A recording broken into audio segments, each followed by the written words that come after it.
স্বাগত আজকের বাংলাদেশে। আপনাদের সঙ্গে আছি আমি জাহিদ হোসেন।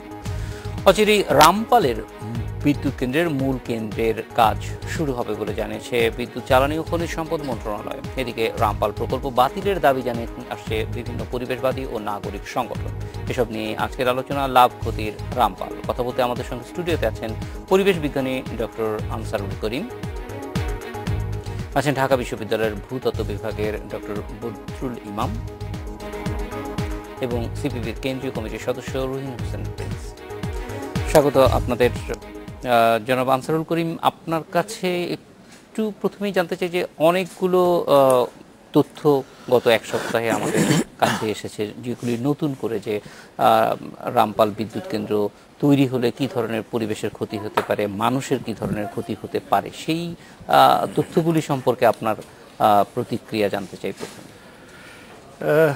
আসলে আমি যেটুক জানি, নতুন কোনো তথ্য, বিজ্ঞানভিত্তিক কোনো নতুন তথ্য আমার চোখে পড়ে নাই। যেগুলি কথা বলা হচ্ছে এগুলি আমরা প্রথম থেকে যেগুলি শুনে এসেছি, এখনও কিন্তু সেই স্তরেই আমার মনে হয় আমরা রয়ে গেছি। যদি আমাদের কাছে যদি কোনো তথ্য থাকে তাহলে হয়তো পরে আমি আলোচনা করব। জি, অবশ্যই। ডক্টর বদরুল, আমরা জানি যে এই সপ্তাহের মধ্যে অন্তত কয়েকটি নতুন তথ্য আমাদের কাছে এসেছে। তার মধ্যে 160 জনের মতো মানুষের মৃত্যুর হুমকি আছে প্রতি বছর, এবং 600 জন শিশু কম ওজনের জন্ম হওয়ার একটা ব্যাপার আছে, এবং একই সঙ্গে এটার পরিধি নরসিংদী থেকে শুরু করে কলকাতা পর্যন্ত একটা বড় পরিধিতে যে এটা বায়ু দূষণ হবে, সেই তথ্যগুলিও আমরা ইতিমধ্যেই পেয়েছি। সেগুলো আর একটু বিস্তারিত জানতে চাই যে এই ধরনের কয়লাভিত্তিক বিদ্যুৎ কেন্দ্র যদি হয় তাহলে আর কি ধরনের ক্ষতির আশঙ্কা করছেন।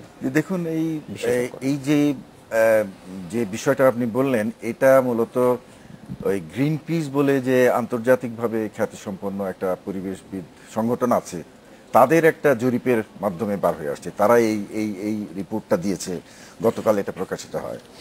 এখন ধরেন, এখানে রামপাল বিদ্যুৎ কেন্দ্র স্থাপন যখন হলো, মানে আপনার ঠিক করা হলো, তখন থেকেই কিন্তু এটা বিতর্কিত, এবং এই বিতর্কটার জন্ম দিয়েছে কিন্তু দেশে যে বিজ্ঞানী এবং পরিবেশবিদরা রয়েছেন, তারাই কিন্তু প্রথম এর বিরোধিতা করে। যে তাদের কাছে এটা মনে হয়েছে যে রামপালের এই বিদ্যুৎ কেন্দ্র থেকে যে সমস্ত দূষক বার হবে, সেগুলো এটা যেহেতু সুন্দরবনের অনেক সন্নিকটে এবং পশুর নদীর পাশেই, পশুর নদীটা সোজা সুন্দরবনে গিয়ে ঢুকেছে, এটা সুন্দরবনকে ক্ষতিগ্রস্ত করবে।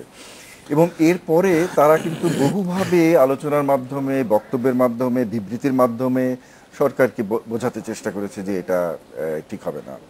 কিন্তু এটাতে যখন কাজ হলো না, ইতিমধ্যে ইউনেস্কো, যারা সুন্দরবনকে আপনার একটা ওয়ার্ল্ড হেরিটেজ সাইট বলে গণ্য করে রেখেছে, তাদের একটা প্রতিনিধি দল বাংলাদেশ আসলো এই কারণে যে তারা বলল যে আমরা একটু কনসার্ন, এই ধরনের কথা শুনতে পাচ্ছি, তো আমরা দেখতে চাই। তো 3 মেম্বার্স একটা এক্সপার্ট কমিটি এসে তারা এখানে সপ্তাহখানেক ঘুরে গেল, এবং এই সময়টাই কিন্তু যে সমস্ত বিজ্ঞানী এবং পরিবেশবিদ বাংলাদেশে এটার বিরোধিতা করছিল, তাদের পক্ষ থেকে তাদের সাথে একটু দেখা করার ইচ্ছা পোষণ করলো, যে তাদের মতটাও তাদেরকে জানান। কিন্তু সরকার সেটা অ্যালাউ করলো না এবং তাদেরকে প্লেনে তুলে দিয়ে পাঠিয়ে দিল। এর 2 মাস পরে ইউনেস্কোর এই টিম কিন্তু সরকারকে ক্যাটাগরিক্যালি বলল যে এই রামপাল পাওয়ার প্ল্যান্ট সুন্দরবনকে ক্ষতিগ্রস্ত করবে, সুতরাং আইদার এটাকে সরায় নেওয়ার জন্য আমরা অনুরোধ করছি, অথবা এটাকে বাতিল করার জন্য। কিন্তু তাতেও সরকার এতে এই প্রস্তাবে রাজি হলো না। এরপরে আমরা যেটা দেখতে পেলাম যে এর পরবর্তীতে রামসার সেক্রেটারিয়েট, যেটা আরেকটা জলভূমির রক্ষার জন্য আরেকটা আন্তর্জাতিক সংগঠন, তারাও কনসার্ন দিল, এবং সর্বশেষ গ্রিন পিস যে তত্ত্বগুলো নিয়ে আসছে, এই তত্ত্বগুলো কিন্তু বেসড অন হাইপোথেসিস না। এটা হয়েছে কি, আপনার প্রথমত যখন এই নিয়ে তর্ক বিতর্ক হচ্ছিল, তখন এখানে কিছুটা হাইপোথেটিক্যাল বিষয় আলাপ হতো। কারণ ধরেন, আমি আগে মনে করেন কোনো একটা প্রোগ্রামে আমি বা সরকার পক্ষের কোনো লোক যদি বসতাম, তাহলে আমি একটা কথা বলতাম, উনিও একটা কথা বলতেন, কিন্তু সুনির্দিষ্টভাবে বলতে পারতাম না যে এটা এক্স্যাক্টলি কি ধরনের প্ল্যান্ট হবে, আমরা জানতাম না। কিন্তু কিছুদিন আগে এই যে প্রতিষ্ঠান এটা তৈরি করবে, যে ভারত হেভি ইলেকট্রিক্যাল, তারা একটা ইন্টারন্যাশনাল টেন্ডার দিয়েছে এবং এই টেন্ডারের মাধ্যমে কিন্তু সুস্পষ্টভাবে জানা গেছে যে এই প্ল্যানটা কি ধরনের প্ল্যান হবে। এখন ধরেন আমরা যখন বা বিজ্ঞানীরা, দেশের বিজ্ঞানী, বাইরের সংগঠন, বিজ্ঞানী সকলে যখন এই কথাগুলো বলছে যে এটা ক্ষতি করবে, সরকার কিন্তু তার প্রত্যুত্তরে একটা কথা খুব ভীষণভাবে জোর দিয়ে বলছিল যে এটা সর্বাধুনিক টেকনোলজি ইউজ করে তৈরি করা হবে, সুতরাং এখানে দূষণের কোনো প্রশ্ন ওঠে না, সুন্দরবনের কোনো ক্ষতি হবে না। এখন যখন টেন্ডার ডকুমেন্টগুলো আসলো তখন কিন্তু এই বিজ্ঞানীগুলো দেশে এবং বিদেশে একাধিক বিজ্ঞানী, একাধিক সংগঠনের তারা পয়েন্টেডলি দেখালেন যে এই টেন্ডার ডকুমেন্টে যে সমস্ত যন্ত্রপাতির অর্ডার করা হচ্ছে, যেভাবে এটা তৈরি হবে, সেটা কোনো অবস্থাতেই সর্বাধুনিক না। বরং তারা এটাও দেখালেন যে কোনো কোনো ক্ষেত্রে, যেমন নক্স, নাইট্রোজেন অক্সাইড বলে একটা গ্যাস বার হয় যেটা খুব দূষক, নক্স প্রতিরোধ করার জন্য যে টেকনোলজি এরা দেবে সেটা 28 বছর পুরনো টেকনোলজি এবং উন্নততর বিশ্বে এই ধরনের টেকনোলজি এখন ব্যবহার করা হয় না। এবং আরেকটা দূষক, বড় দূষক মার্কারির ব্যাপারে কিন্তু আরো মানে নেগেটিভ কথা শোনা গেল যে মার্কারি ক্যাপচার করার জন্য যে টেকনোলজি আছে সেটাও আপ টু দ্য স্ট্যান্ডার্ড না এবং এটা এটা এটা মোটেই মার্কারিকে রোধ করতে পারবে না। এখন ধরেন মার্কারির মতো একটা জিনিস যেটা স্নায়ুকে আপনার অ্যাটাক করে, উনি হয়তো ভালো বলতে পারবেন যে এটাকে বলা হয় নিউরোটক্সিন, মানে এটা বায়োডাইভার্সিটির এটা একেবারে মানে স্নায়ুতন্ত্রে গিয়ে করে। এবং যদি কোনো নদীতে মার্কারি দূষণ হয়, সামান্যতম মার্কারি দূষণ হয়, তাহলে বিরাট এলাকা জুড়ে ওই নদীর আপনার মাছ খাওয়ার সম্ভব হয় না, খাওয়ার অনুপযুক্ত হয়ে যায়। এখন যদি আপনি সেই মাছ খান তাহলে আপনিও কিন্তু স্নায়ু রোগে আক্রান্ত হবেন। মার্কারি এমন একটা দূষণ। এখন ধরেন যে পরিস্থিতিটা এখন দাঁড়িয়েছে, যে আমরা জানতে পেরেছি যে এই যে টেন্ডার ডকুমেন্টের মধ্যে দিয়ে আমরা জানতে পেরেছি যে এক্স্যাক্টলি কি ধরনের প্ল্যান্ট এটা হবে। সুতরাং এই রিপোর্টের মধ্যে, যে রিপোর্টটা কালকে বার হয়েছে, ওরা যে ক্লেইমটা করেছে, আমি একটা সেন্টেন্স পড়ি আপনাদেরকে। This scenery was included two illustrate how the oft repeated claim that the plant will only use state-of-art technology is false. তার মানে বলতে যাচ্ছে যে এই যে সচরাচর যে সরকারি পক্ষ বলছেন যে এটা স্টেট অফ আর্ট, মানে সর্বাধুনিক টেকনোলজিটা ব্যবহার করা হবে, দিস স্টেটমেন্ট ইজ ফলস। এই কথাটা বলা হচ্ছে on the basis, not on the basis of assumption or hypothesis. এটা বলা হচ্ছে যে এই যে টেন্ডার ডকুমেন্টের যে সমস্ত রিকোয়ারমেন্টগুলা, সেইগুলাকে পুঙ্খানুপুঙ্খভাবে বিশ্লেষণ করে সেইগুলার বরাতে এটা বলা হয়েছে। এখন আমার মতে সরকারের যেটা করা উচিত, যদি সরকার চুপচাপ বসে থাকে তাহলে কিন্তু এটা ধরেই নেওয়া যায় যে দিস ইজ ট্রু। তাদের করতে হবে কি, পয়েন্টেডলি এটাকে কাউন্টার করতে হবে। আমরা যারা বলছি যে মার্কারি এই দূষণটা করবে, এই যন্ত্র is not state of art, সরকারকে বলতে হবে ইয়েস এটা স্টেট অফ আর্ট, তাহলে আমরা এই যন্ত্র নিয়ে আসবো বা আমরা এটা নিয়ে আসবো, তাহলে রিটেন্ডারিং করতে হবে, টেন্ডার ডকুমেন্ট আবার নতুনভাবে করতে হবে। কিন্তু এইটা আমরা দেখছি না। সরকারের তরফ থেকে যে টেন্ডেন্সিটা দেখা যাচ্ছে, আমরা বা এই বিজ্ঞানীরা বা পরিবেশবিদরা বা ভেতরে বাইরে যখনই এই কথাগুলো বলছেন, তখনই কিন্তু সরকার সব শোনার পরে বলছেন যে এই বিজ্ঞান ঠিক না, এটা ঠিক বৈজ্ঞানিকভাবে ওনারা কিছু জানেন না। তো এই ধরনের কথা দিয়ে তো আপনি ধরেন আমাদেরকে পার করা যায়। আপনি দেশের যে সমস্ত বিজ্ঞানী আছেন, পরিবেশবিদ আছেন, সরকার বহু আগের থেকেই তাদেরকে তুচ্ছ তাচ্ছিল্য করছেন যে এরা আন্দোলনকারী, এরা উন্নয়ন কামী না, এরা উন্নয়ন বিরোধী ইত্যাদি এরকম বলছেন। কিন্তু আমরা যেটা বরাবর বলে আসছি যে আমরা ভেরি মাচ এই গভর্নমেন্টের যে সমস্ত উন্নয়ন প্রকল্প আছে, আমরা very much in support of that. আমরা একান্তভাবে মানে এটাকে সমর্থন করি যে উন্নয়ন হোক, আপনার কয়লা বিদ্যুৎ কেন্দ্রগুলো হোক, কিন্তু সুন্দরবন ক্ষতি করে না। সুন্দরবনের কাছে একটা কয়লা বিদ্যুৎ যদি না করে, মহেশখালীতে 8-10টা কয়লা বিদ্যুৎ কেন্দ্র হবে বা অন্যান্য ইনস্টলেশন মিলে 5টা কয়লা বিদ্যুতে আমি হিসাব করে দেখলাম যে 9000 মেগাওয়াট বিদ্যুৎ উৎপাদন হবে কেবলমাত্র মহেশখালীতে। সুতরাং সরকারের যে কয়লা ভিত্তিক যে প্রকল্পগুলো আছে, তাতে করে যে পরিমাণ বিদ্যুৎ হবে, ওই একটা রামপালের 1000 মেগাওয়াটের জন্য উন্নয়নে কোনোই বাধাগ্রস্ত হবে না। সুতরাং এখানে অন্য কিছু প্লে করছে বলে আমরা মনে করি। এই যে আমি আবার আমাদের তরফ থেকে সরকারকে আহ্বান জানায় তারা যেন এই জিনিসটা ক্লিয়ার করে যে এই যে আন্তর্জাতিকভাবে যে এই যে দোষারোপটা করা হচ্ছে সরকারকে, যে তাদেরকে যে সুস্পষ্টভাবে বলা হচ্ছে যে এই প্ল্যান সুন্দরবনকে ধ্বংস করবে, ক্ষতি করবে, এটার উত্তরে সুস্পষ্টভাবে সরকার বলুক যে না আমার এই যন্ত্র এই আছে, এটাই এই। শুধু কেবলমাত্র না আমি মানলাম না, এটা হবে না, এটা বলে কিন্তু অবশ্যই বৈজ্ঞানিক তথ্য প্রমাণ দিয়ে এক ধরনের সবাইকে কনভিন্স করে যদি করা যায় তাহলে হয়তো করতে পারে সরকার, কিন্তু এই রকম অবস্থায় করাটা আসলেই আমার মনে হয় যে যেহেতু উন্নয়নটা সবার জন্যই, ফলে সবার সঙ্গেই হতে পারে। রহিন হোসেন প্রিন্স, আপনারা এই জনগণের সঙ্গে কাজ করছেন এবং সরকারকেও বোঝাচ্ছেন যে কেন রামপাল আপনারা চাচ্ছেন না, সেই ক্ষেত্রে আপনাদের যে রাজনৈতিক কর্মসূচি আছে সেটার সঙ্গে বিজ্ঞানভিত্তিক তথ্য সমন্বয়টা কিভাবে করছেন এবং সেই ব্যাপারগুলি যে আমাদের। জি, ধন্যবাদ আপনাকে।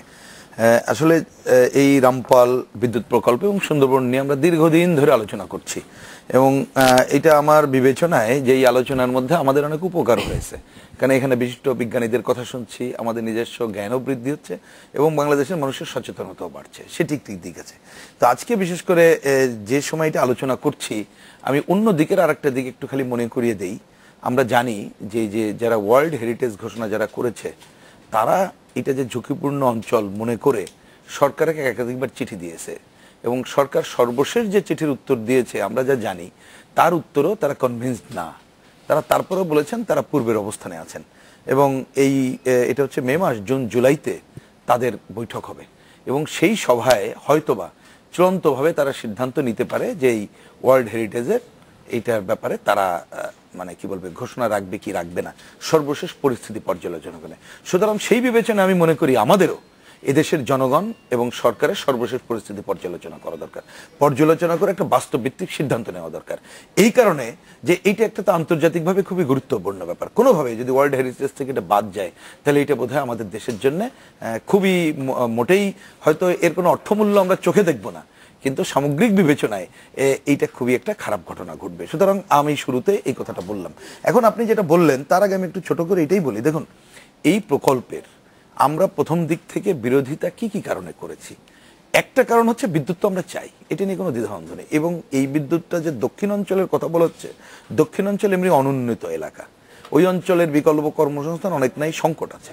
সুতরাং ওই অঞ্চলে যদি কোনো বিদ্যুৎ প্রকল্প হয় তার মধ্য দিয়ে কোনো যদি ভালো কাজ হয়, বিরোধিতা করার কোনো কারণ নেই।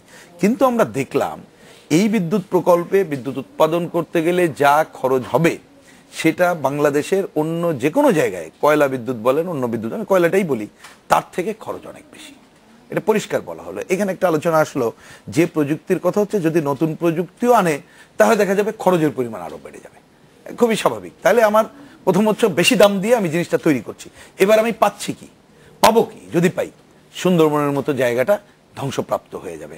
সেই ধ্বংসপ্রাপ্ত হয়ে যাবে কথাটা এই জন্য বারবার বলছি, এইখানে চলে আসে আপনার ওই কথায়। প্রথমটা আমি ধরেন রাজনৈতিক বিবেচনায় যে আমার টাকা বেশি হবে এই জায়গা থেকে আমি করব না, আমি যদি সেইটাও চিন্তা করি যদি অল্টারনেট থাকে। এইবার আসে এই যে ধ্বংস হবে কি হবে না, এই যে কথাগুলো আসছে, তো এই জায়গায় হচ্ছে একজন রাজনৈতিক দলের কর্মী হিসাবে আমরা বৈজ্ঞানিক তথ্য উপাত্তের উপরে অ্যাকচুয়ালি ভিত্তি করছি এবং সেই ভিত্তিটা এতদিন যে কথাগুলো বলে আসছে, দেখুন ইউনেস্কো খুব সহজে, আমি যদি বুঝে থাকি তাদের কথা আরো সহজ ছিল আমার বিবেচনায়। একটা বলছে ওইখান থেকে যে ধোঁয়াটা উঠবে তার একটা ক্ষতি পার্মানেন্ট হবে, আর একটা হচ্ছে যে ওখান থেকে পানি নিষ্কাশন হবে ওইটা গরম পানি, তারাই বলছে। এবং এই তথ্যগুলো কিন্তু IEA রিপোর্টের তথ্য, এটা কোনো আমাদের তথ্য না। ওইটা পানি যেটা গরম হবে সেটা ওইখানে পানির যে জলজ মাছ অন্য উদ্ভিদ আছে তাদের উপর এটা প্রভাব ফেলবে। 3 নম্বর বলছে যে ওই কয়লা আনার ক্ষেত্রে যে ড্রেজিংটা করতে হবে পশুর নদীতে, এখানে হিউজ ড্রেজিং করতে হবে, সেটার যে প্রভাব হবে সেটা পুরো সুন্দরবনের পজিশনটা করব হবে। 4 নম্বর বলছে যে আমাদের এমনিতেই সুন্দরবন ধ্বংসপ্রাপ্ত, এটা আপনার পত্রিকায় নিউজ আসছে, এটা আমরা সবাই জানি, 150-র উপরে স্থাপনা বড় বড় যেটা হয়েছে যা সুন্দরবন ক্ষতি করছে। আর এরকম একটা প্রকল্প যদি হয় তাহলে আরো বেশি সেখানে স্থাপনা গড়ে উঠবে, প্রকল্প ক্ষতিগ্রস্ত হবে। আমরা এইটুক পর্যন্তই জানতাম, মানে এই জায়গায় ছিল। তো এখন সরকার আমাদেরকে একটা উত্তর দিচ্ছিলেন যে আমরা এমন এমন প্রযুক্তি আনবো যেটা দিয়ে কিছু হবে না, কিন্তু এখন এটা নিশ্চয়ই একটু পরে বদরুল ইমাম স্যারকে জিজ্ঞেস করলে উনি আরো ভালো বলতে পারবেন। যত বড়ই প্রযুক্তি হোক তাতে কি হচ্ছে, আমি হয়তো কয়লার পরিমাণ কম পোড়াতে পারবো, এইটা করে আমি জিনিসটা আনতে পারবো, কিন্তু ক্ষতি আমি দূষণ করতে পারবো না। এক্ষেত্রে দেখুন একটা সাধারণ বিবেচনা কি, আপনি পাশের দেশ ভারত, চীন, অন্যান্য জায়গায় আমরা তথ্যপত্র দেখি, এই ধরনের মেশিনারি জেনে যদি কয়লা বিদ্যুৎ প্রকল্পের ক্ষতি একেবারে কমিয়ে নিত, তাহলে তো কয়লা বিদ্যুৎ বন্ধ করতো না বা নতুন করে কয়লা বিদ্যুৎ করবো না ওই চিন্তায় যেত না। তারা এটা যাচ্ছে, তার মানে এই প্রযুক্তি দিয়ে এইটা সম্ভব, এইটা দুনিয়াতে প্রমাণিত না। সুতরাং দেখুন তাহলে দেখা যাচ্ছে একের পর এটা আসবে। এবং সর্বশেষ যে তথ্য আমরা দেখলাম যে ভদ্রলোক এনার, সুতরাং দেখুন তাহলে দেখা যাচ্ছে একের পর এটা আসবে। এবং সর্বশেষ যে তথ্য আমরা দেখলাম যে ভদ্রলোক এনার নাম হচ্ছে লরি মাইলি ভিত্তা, উনি কয়লা বায়ু বিশেষজ্ঞ গ্রিন পিসের, ওনারা সহ পৃথিবীর দেশগুলো আমরা দেখি আজকে কি করছে। তারা পৃথিবীর আমরা অনেক জন, যে 153টা সংগঠন, কোথাও কি বলে 83টা সংগঠন, 40টা সংগঠন, নানাভাবে তারা কিন্তু ইউনেস্কো এবং অন্যদেরকে হুঁশিয়ার করছে, আমাদের সরকারকে হুঁশিয়ার করছে তাদের তথ্যপত্র দিয়ে, যে তারা, এবং তাদের তথ্যপত্রের মূল ভিত্তি হচ্ছে টেন্ডার ডকুমেন্ট। স্যার যেটা বললেন, ওই টেন্ডার ডকুমেন্ট দেখাই তারা অঙ্ক করে বলছে যে এইটা যদি হয় এই ক্ষতিটা অনিবার্য। এবং এইটা যদি বলেন, আমাদের কাছে এটা একটা ভয়াবহ চিত্র আসলো গত পরশু বাংলাদেশে যেটা পাবলিশড হলো। এবং বাংলাদেশে আমি বলবো 3টা স্বনামধন্য সংগঠন এইটাকে তার সাথে মিলিয়ে করেছে। একটা তো সুন্দরবন রক্ষা জাতীয় কমিটি, তারপরে যেটা ছিল doctors for health and environment, এখানে একজন শিশু, 2জন শিশু বিজ্ঞানী ডাক্তার তারা এটা ছিলেন, আর ছিলেন বাংলাদেশ পরিবেশ আন্দোলন। 3টা সংগঠন মিলে এই যে গ্রিন পিসের এই ভদ্রলোক উনি স্কাইপেতে ছিলেন, যেটা করলেন এটা তো ভয়াবহ, যেটা এতদিন জানতাম না। তিনি বলছেন যেদিকে নরসিংদী ওইদিকে কলকাতা পর্যন্ত এর বিস্তৃতি ঘটবে। আর মানুষের অবশ্যই এই সুতরাং এই তথ্যপত্রের উপরে দাঁড়িয়েই আমরা বরঞ্চ আরো বেশি কনভিন্সড হচ্ছি যে এইখানে এ ধরনের বিদ্যুৎ প্রকল্প একেবারেই, মানে কয়লা ভিত্তিক বিদ্যুৎ প্রকল্প অপ্রয়োজনীয়। বেশি টাকা দিয়ে আমি বিষ কেনার সিদ্ধান্ত নিচ্ছি। আমরা একটা বিরতিতে যাব, বিরতির পর ফিরে আসছি আনসারুল করিম আপনার কাছে। এইগুলি মিলিয়ে আসলে পরিবেশের জন্য আমরা একটা জিনিস সরকারের পক্ষ থেকেও বলা হচ্ছে যে ক্ষতির আশঙ্কা আছে বা সম্ভাবনা আছে, কিন্তু সেটা সর্বনিম্ন পর্যায়ে নিয়ে আসার জন্যই তারা কাজ করছেন।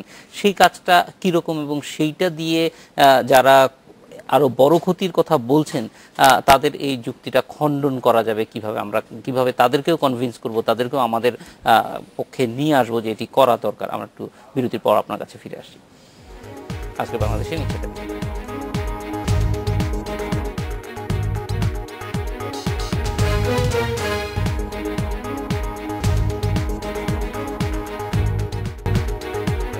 বিরতির পর ফিরে এলাম আজকের বাংলাদেশে। ডক্টর আনসারুল করিম, আপনার কাছ থেকে একটু জানতে চাই যে অনেক আশঙ্কার কথা বলা হচ্ছে, এই আশঙ্কাগুলি কিভাবে দেখছেন? ধন্যবাদ আপনাকে। আসলে একটা কয়লা বিদ্যুৎ যখন কাজ করে অপারেশনাল হয়, তখন স্বাভাবিকভাবেই ওই প্রকল্প থেকে কিংবা ওই প্ল্যান্ট থেকে বায়ু দূষণ, পানি দূষণ, মাটি দূষণ, শব্দ দূষণ এগুলি হয়। এটা কেউ ডিনাই করে না এবং ডিনাই করবেও না। এবং টেকনোলজির ব্যাপারে বলছেন ওনারা, যেটা বলছেন যে এখানে গ্রিন পিস ওনারা একটা রিপোর্ট ছাপিয়েছেন, যে তারা টেন্ডার ডকুমেন্ট থেকে তারা বলছে যে এটা টেন্ডার ডকুমেন্টের সাথে কম্পেয়ার করে তারা বলছে যে এই রামপাল বিদ্যুৎ কেন্দ্রের পক্ষ থেকে যে সমস্ত কথা বলা হচ্ছে, দিজ আর অল ফলস। এখন তারা যে ফলস কি ট্রু, এটা তো ডিফেন্ড করতে পারবে রামপাল বিদ্যুতের যারা টেকনোলজিস্ট আছে, তারাই করতে পারবে। তো আমরা যেটা জানি, আমি খুব সাদামাটাই বলি, আমি সায়েন্সের দিকে এখন গেলাম না, আমি যদি সাদামাটাই যদি বলি যে কয়লা বিদ্যুৎ প্রকল্প থেকে দূষণ হয় এবং সেটা সরকারও স্বীকার করেছে যে হ্যাঁ এখানে দূষণ হবে, যার কারণে তারা 54টি সংশোধনী দিয়ে তারা এটাকে তারা অ্যাপ্রুভ করেছিল 54, এবং বলছিল যে 54 এই যে সংশোধনীগুলো যদি কার্যকর করা হয় তাহলে সেটা যে দূষণটা হবে সেটা নিয়ন্ত্রণের মধ্যে নিয়ে আসা যাবে। আচ্ছা, নিয়ন্ত্রণের মধ্যে যদি নিয়ে আসতে হয় তাহলে 54 এই কন্ডিশনগুলি কিন্তু ফুলফিল করতে হবে।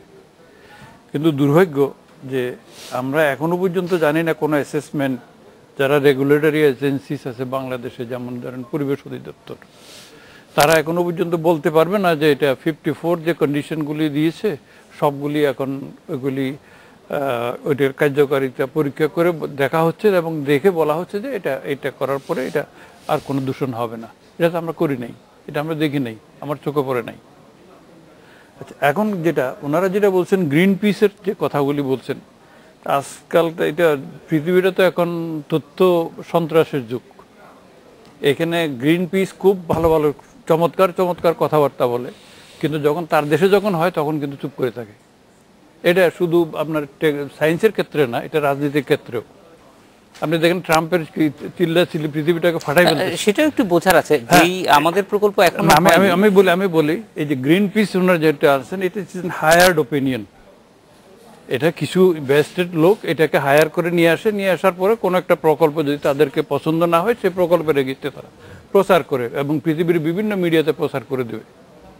তা কাজে আমি হায়ার্ড ওপিনিয়নের কাছে যাব কেন?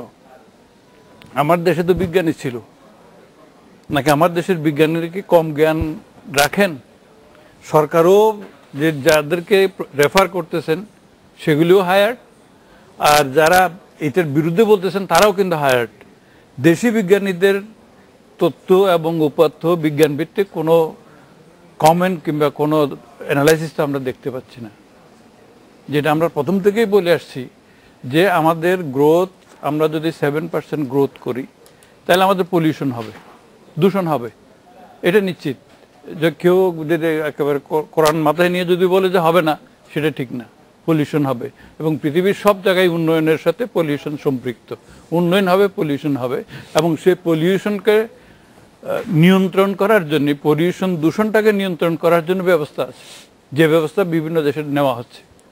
এবং এইখানেও সেই ব্যবস্থা আছে। আমাদের মাননীয় প্রধানমন্ত্রী একটা জিনিস বলছিলেন, উনি 2টা বেঞ্চমার্ক দিয়েছেন এই রামপালের ব্যাপারে।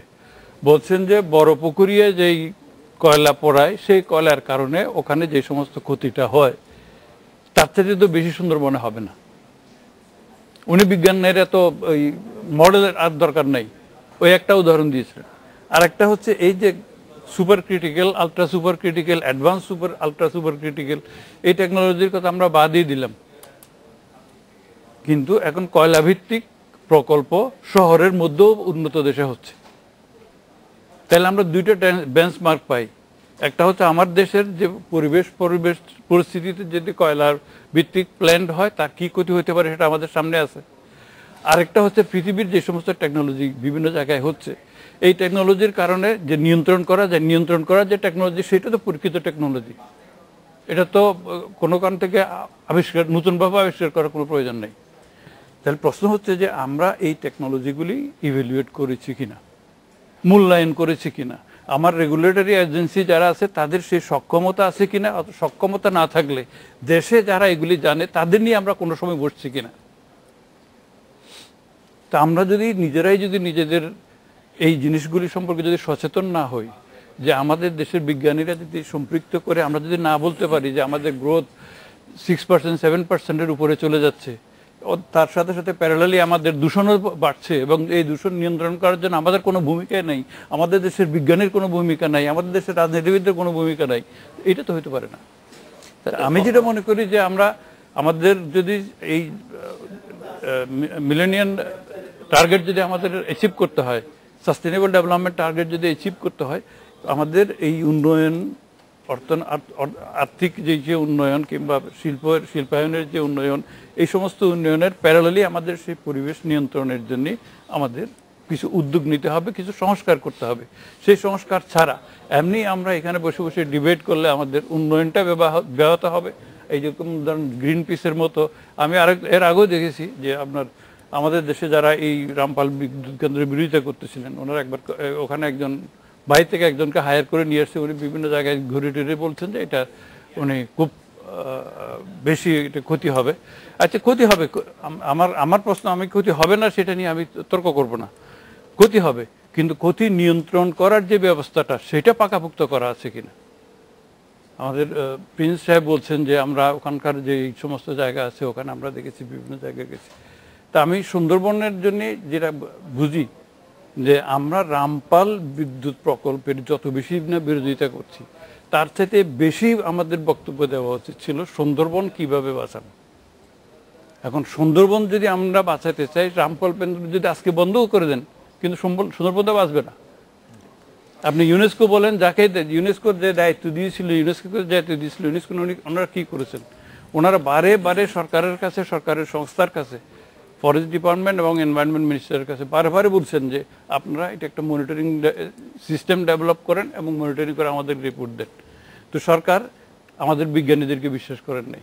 অবশ্যই এইটা অবশ্য গুরুত্বপূর্ণ বিষয়। শুধুমাত্র রামপাল না, সব মিলেই বাংলাদেশে যে ক্ষতি পরিবেশ দূষণের কারণে হচ্ছে সেইটাকে অ্যাড্রেস করার জন্য আমাদের জাতীয় প্রস্তুতি কোথায়, সেটা নিয়েও আসলে আমাদের আওয়াজ তোলা দরকার। ডক্টর বদরুল ইমাম, আপনার কাছে ফিরে আসবো এবং এটা জানার জন্য যে এই গ্রিন পিসকে আনসারুল করিম যেরকম মনে করছেন যে এটা একটা হায়ার্ড অর্গানাইজেশন, এবং আমরা দেখেছি যে বিভিন্ন সময় এরকম ঘটনা ঘটে, আমরা নিশ্চিত না কোনটা হায়ার্ড অথবা কোনটা হায়ার্ড না, কিন্তু এই তথ্যের ভিত্তি, এবং আমরা অনেক সময় দেখি, এমনকি পদ্মা সেতুর সময়ও কিন্তু আমরা দেখেছি যে নানানভাবে এই সেতুর অর্থায়ন যাতে না হয় সেটার জন্য আন্তর্জাতিক ভূরাজনীতি যেটা ছিল সেটা সক্রিয় ছিল, ফলে সেইখানেও আমাদের সতর্ক থাকার প্রয়োজন আছে কিনা। এবং একই সঙ্গে দু একটা টেকনোলজিক্যাল ব্যাপারেও আপনার কাছ থেকে জানতে চাইবো যে সুপার আল্ট্রা ক্রিটিক্যাল টেকনোলজির ব্যবহার এখানে করা হবে যে বলা হচ্ছে, সেটার সম্ভাবনা কতটুকু, এবং সেটা যদি করা হয় তাহলে দূষণ, যেটি আনসারুল করিমও বলছেন যে দূষণ হবে, তবে দূষণ আমরা কতটুকু কমাতে পারবো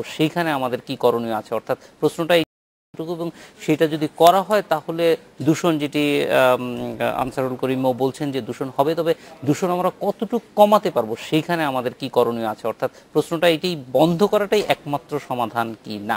একটা বিরতির পর ফিরে আসছি। আজকের বাংলাদেশে যাচ্ছে আরো একটা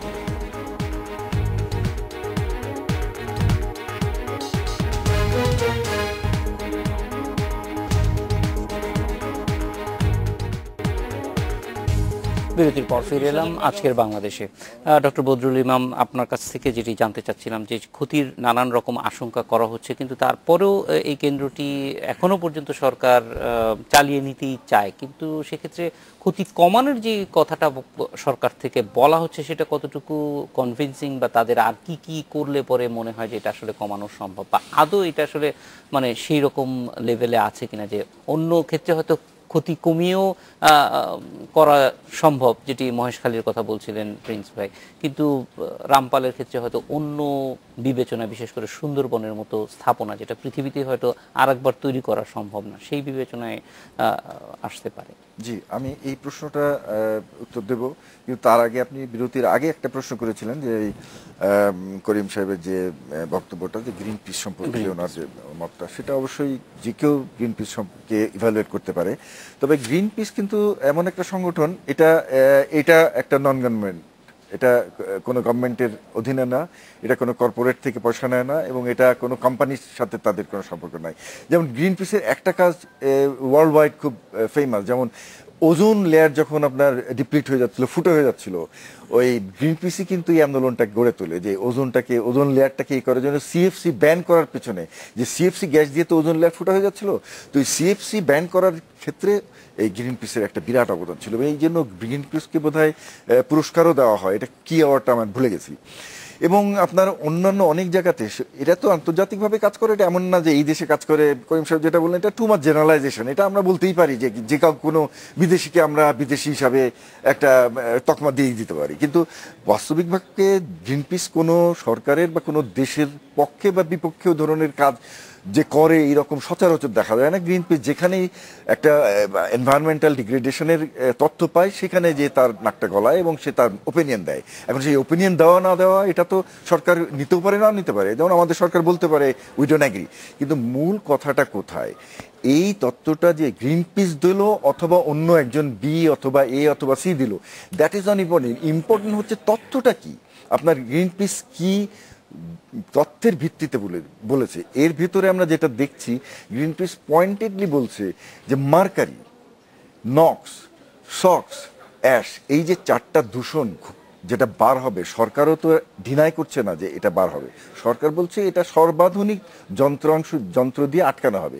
গ্রিন পিস শুধু গ্রিন পিস না, এবং অন্যান্য যে সমস্ত আন্তর্জাতিক লেভেলের বৈজ্ঞানিকরা আছেন যারা নাকি এই ব্যাপারে কথা বলেছেন, তারা সকলেই কিন্তু এই ব্যাপারে অ্যাগ্রি করেন যে এই টেকনোলজিটা যেটা সরকার বলছেন স্টেট অফ আর্ট এবং সবচেয়ে সর্বাধুনিক, এটা সর্বাধুনিক না, এটা অনেক পুরাতন এবং এটা দিয়ে আপনার এই দূষণটা রোধ করা যাবে না এবং সেই হেতু তারা সকলেই বলছেন যে আপনার এই সুন্দরবন ক্ষতিগ্রস্ত হবে।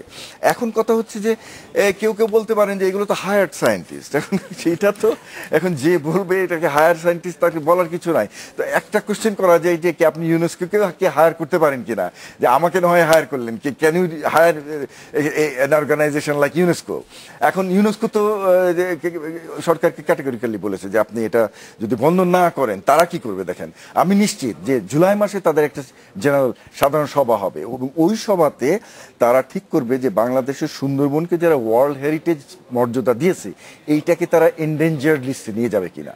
যদি এটা এন্ডেঞ্জার্ড লিস্টে নিয়ে যায় তাহলে কিন্তু বাংলাদেশের জন্য এটা একটা বড় ক্ষতি, বাংলাদেশের সম্মান, এটার যে একটা বিরাট একটা অবদান, যে আমরা এই যে গর্ব করে বলতে পারি যে পৃথিবীতে একমাত্র ম্যানগ্রোভ, লার্জেস্ট ম্যানগ্রোভ ফরেস্ট, এটা ওয়ার্ল্ড হেরিটেজ মর্যাদা পেয়েছে, সেটা আর থাকে না। এখন যাই হোক, এটা তর্কের বিষয় এবং এ তর্ক হতেই পারে। আপনার সেকেন্ড কোশ্চেনে আমি আসি যে এই যে বিভিন্ন টেকনোলজির বিষয়ে যে কথাগুলো আসছে আপনার, এই আলট্রা সুপার ক্রিটিক্যাল, সরকারের এগেইন আমি আবার বলছি যে সরকার সবসময় কিন্তু একটা পয়েন্টে জোর দিচ্ছেন এবং সবসময় কনভিন্স করতে চাচ্ছেন জনসাধারণকে যে এটাতে কিছু ক্ষতি হবে না, বিকজ এটা অত্যন্ত সর্বাধুনিক। এবং একটা কথা বারবারই জোর দিয়ে বলা হচ্ছে যে সরকারের উপরে যেন আস্থা রাখে। হ্যাঁ, অবশ্যই আমাদের তো আস্থা আছেই, আমরা কখনোই বলি না সরকারের উপর আস্থা নাই। আমাদের কথা হচ্ছে আমাদের আস্থা নেই সেই কোম্পানির উপরে যেই কোম্পানি বিভ্রান্তি ছড়াচ্ছে। আপনি দেখেন এই যে ফ্রেন্ডশিপ কোম্পানি, যেটা মূলত আমরা এটাকেই দোষী সাব্যস্ত করি যদি আমরা কাউকে দোষ দিতে চাই। তার কারণ হচ্ছে প্রথম থেকে দেখেন এই কোম্পানিটা কি করছে, তারা বলে আসছে যে এটা আলট্রা সুপার ক্রিটিক্যাল হবে এবং এইটা তারা বলার ফলে আমাদের সরকারের উচ্চপদস্থ অনেক ব্যক্তিত্ব পাবলিক ফোরামে বলেছে এটা আলট্রা সুপার ক্রিটিক্যাল হবে। এই কোম্পানির যে কর্ণধার উজ্জ্বল ভট্টাচার্য একবার বিবৃতি দিলেন জুলাই মাসের 16 তারিখে, আপনারা দরকার হলে পত্রিকাগুলো চেক করতে পারেন। তিনি বললেন যে না, এটা আলট্রা সুপার ক্রিটিক্যাল হবে না। সরকারের মেইন পয়েন্টই ছিল যেহেতু এটা আলট্রা সুপার ক্রিটিক্যাল হবে সুতরাং এখানে দূষণের কোনো সম্ভাবনা নাই। এই পয়েন্টের উপর ভিত করে কিন্তু সরকার তার স্ট্রেংথ আর রেখেছিল। উনি যখন এটা বললেন তখন কিন্তু একটা ওই দিন বেশ একটা আলোড়ন সৃষ্টি হলো, যারা এই সমস্ত নিয়ে কথাবার্তা বলেন তখন তারা গিয়ে ধরলেন যে আপনি কেন এই কথা বলছেন যে এটা আলট্রা সুপার হবে না। আর আমরা তো জানি যে এটা আলট্রা সুপার হবে, সবাই ইভেন সরকারের বড় বড় নেতারাও তাই বলছেন। তখন উনি বলছেন যে দেখেন এটা বলা হয়েছিল বিকজ আপনাদেরকে শান্ত করার জন্য। এখানে অনেকে অনেক কথা বলছেন, আমি এটাকে বলেছিলাম কিন্তু আপনাদের বাংলাদেশে যে এত পণ্ডিত ব্যক্তি আছেন এটা আমার জানা ছিল না। এই কথাটা বলার পরে এটা খুবই একটা রিয়াকশন হয়, আমরা প্রত্যেকে এটার প্রতিক্রিয়া দিই। কিন্তু কথা হলো যে এই যে বিভ্রান্তিটা, যে এই যে কোম্পানির তরফ থেকে এই যে বিভ্রান্তি, একবার বলছে আলট্রা সুপার, তারপরে আবার পাবলিকলি বলছে যে এটা না আলট্রা সুপার হবে না এবং তার কোশ্চেনের উত্তরে বলছে যে আমরা বলেছিলাম বিকজ আমরা মনে করি আপনাদেরকে শান্ত করব, কিন্তু আপনাদেরকে এখন ধরেন এবার আসেন আলট্রা সুপার আর সুপার ক্রিটিক্যালের ব্যাপারটা কি বদরুল ইমাম। অবশ্যই খুব সংক্ষেপেই সেটা আপনার কাছ থেকে জেনে নেব, তবে আমি একটা বিরতিতে যাব, ফিরে এসে অল্প সময়ের মধ্যে আসলে আমরা এই জিনিসটাও জানতে চাই। আজকে বাংলাদেশে ইনসাইডার।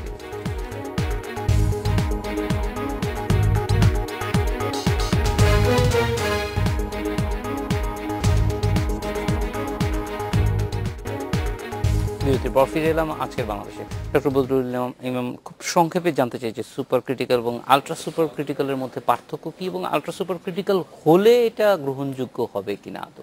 জি আচ্ছা, ধন্যবাদ আপনাকে। আমি এইটা বলি কারণ আলট্রা সুপার ক্রিটিক্যাল এবং সুপার ক্রিটিক্যালের মধ্যে পার্থক্য জিনিসটা বুঝতে পারলে অনেক জিনিস ক্লিয়ার হয়ে যায়।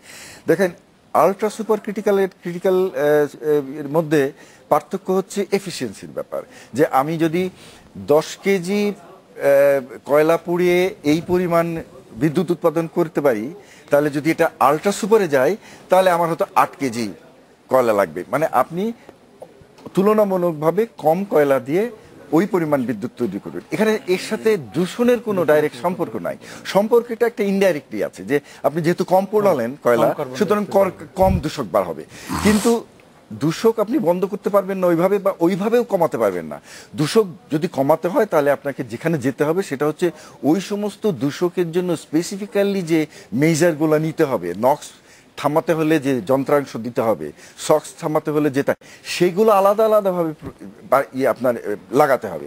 এখন এইখানেই হচ্ছে সমস্যা, যে যে জিনিসগুলো লাগানোর জন্য টেন্ডার দেওয়া হচ্ছে সেগুলো অত্যাধুনিক না বা সর্বাধুনিক না। এখন আপনি একটা জিনিস দেখেন, ইআই নিয়ে আমরা তো কথা বললাম, ইআই কিন্তু প্রথমে আপনি যদি পড়েন ওখানে ও রিপোর্টেই আছে যে এখানে সক্স আটকানোর জন্য একটা ওই আপনার বলে এফজিডি, ফ্লু গ্যাস ডিসালফারাইজেশন বলে একটা যন্ত্র আছে।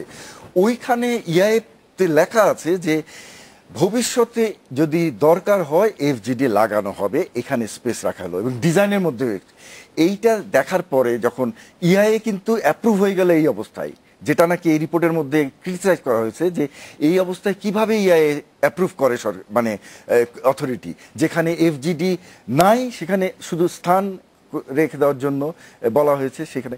এটা পরে হলো কি দেখেন, এটা নিয়ে যখন অনেক আলোচনা এবং বিতর্ক এবং সমালোচনা হলো, তারপরে কিন্তু সরকার এখন এফজিডি লাগিয়ে দিয়েছে।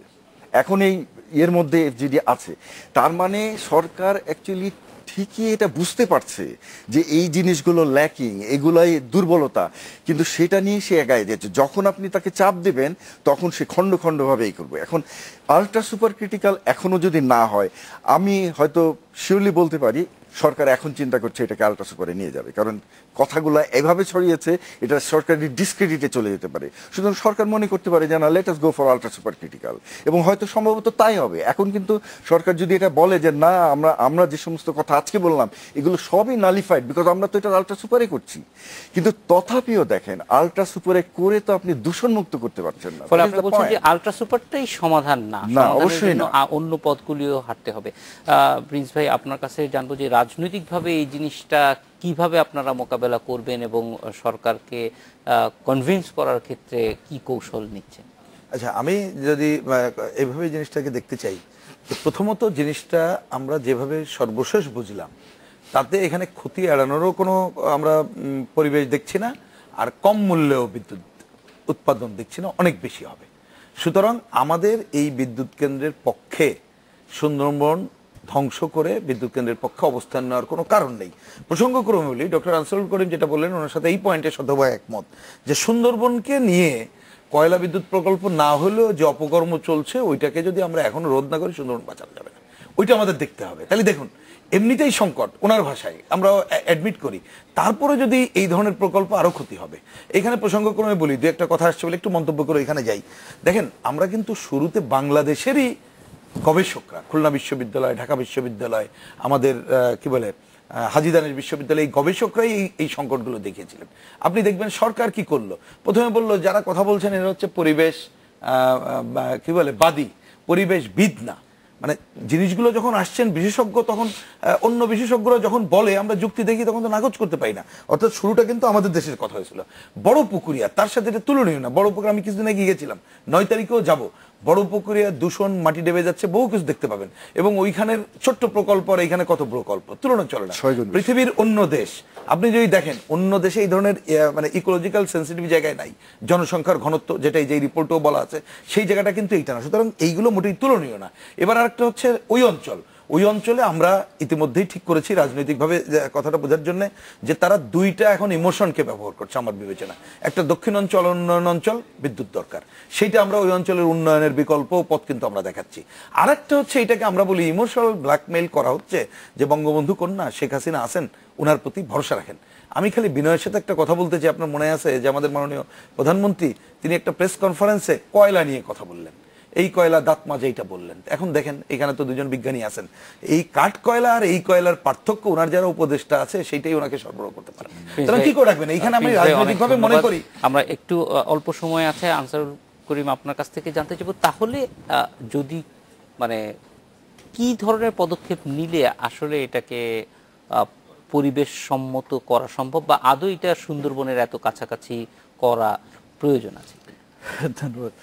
আসলে আমি যেটা বলতে চাচ্ছি, ধরেন বদরুল ইমাম সাহেব এবং প্রিন্স দুবই স্বীকার করবেন যে সুন্দরবনের কাছে অথবা রামপালে যে বিদ্যুৎ কেন্দ্রটি হচ্ছে এর তুলনায় আরো 8 গুণ 9 গুণ বেশি মহেশখালীতে হচ্ছে।